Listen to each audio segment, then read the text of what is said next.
now my great pleasure to introduce one of the courageous, one of the beautiful sisters of the movement.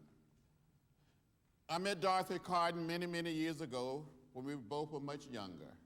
She was working with SCLC, working with Dr. Martin Luther King Jr., teaching people how to pass the so-called literacy test. Dorothy Cotton.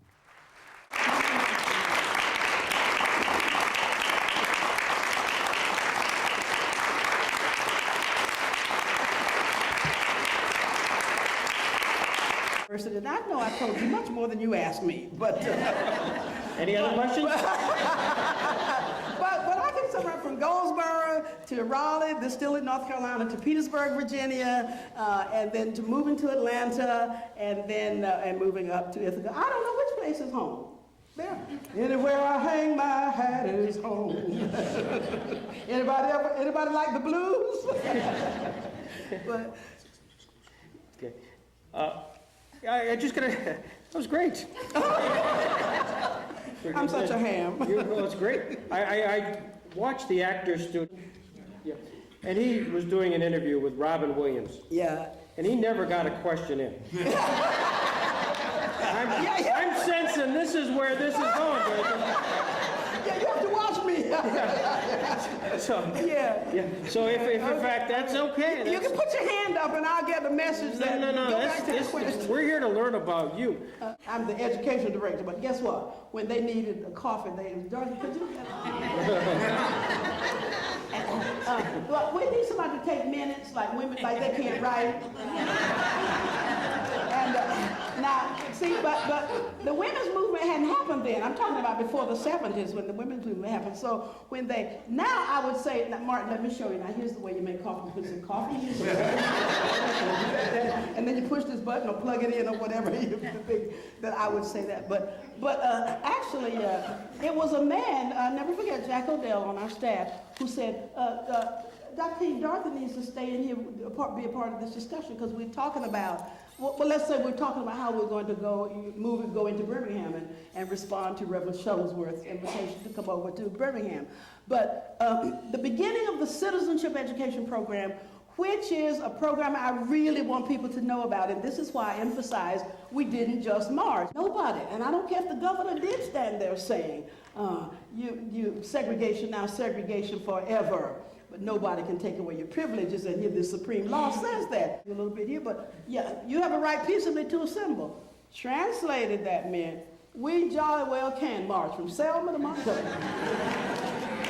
Now, see, I already had a master's degree from Boston University, but I learned more about civics, as we used to call it, helping these people understand and put your flesh and blood, as they say, meat on the bones of these documents on which the country was founded. You have a right peaceably to assemble. The violence was real, but so was the joy in realizing that we were at last doing something to change a really sorry state of affairs in the country. A sentence that I like to repeat a lot is that if things are going to change, we have to change it. You know, it was, you read the letter from a Birmingham jail, and the ministers who wrote a letter complaining about our being in Birmingham. You know, they talked about, as many people did, you know, wait, cool off.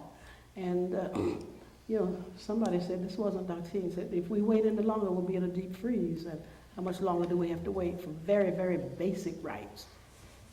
How much did the songs of the movement become part of your citizenship? They were incredibly important because, I don't know, do black folk, do we just sing all the time, y'all? We pretty much, in the churches, anybody who's, in some of the churches in the South, I don't know if y'all sing in your church, but people, I used to go to church, people just could strike up a song, or if somebody started a song, somebody else would jump in and help them out. What the Spirit says to everybody, what the Spirit says do, I'm gonna do, oh Lord, I'm gonna do what the Spirit says. Okay, let's do it. I'm gonna do what the Spirit says to do. I'm gonna do what the Spirit says to do.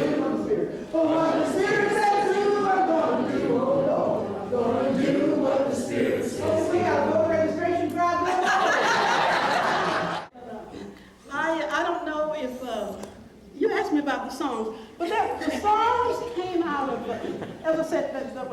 our songs, the songs of hope, the songs of celebration, out of every mood, there were songs. I don't know if we would have had a civil rights struggle movement had it not been for the singing. When we talk about organizing a nonviolent campaign, there are very specific steps that I use, and a lot of us who work together use this pattern, but it's about college students say, well, what do we do about whatever? I said, well, what do you want to do? Okay, they have no answer. Okay, you want to organize a campaign? Let me tell you how you organize it. First, you get the facts. But the last step in a nonviolent campaign is always reconciliation. That is the goal. It's what Mahatma Gandhi said. It's what Martin Luther King said. It's what Jesus said. It's what Buddha said. It's what all the great spiritual teachers in the universe. The idea is to learn how to flow together. We don't even know how to have dialogue. But anyway, 6 steps on a nonviolent campaign. Maybe we can do a workshop on that.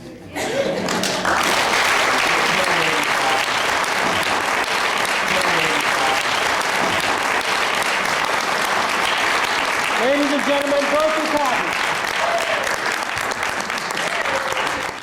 Come by here, my Lord. I don't know if we would have had a movement had we not sung together.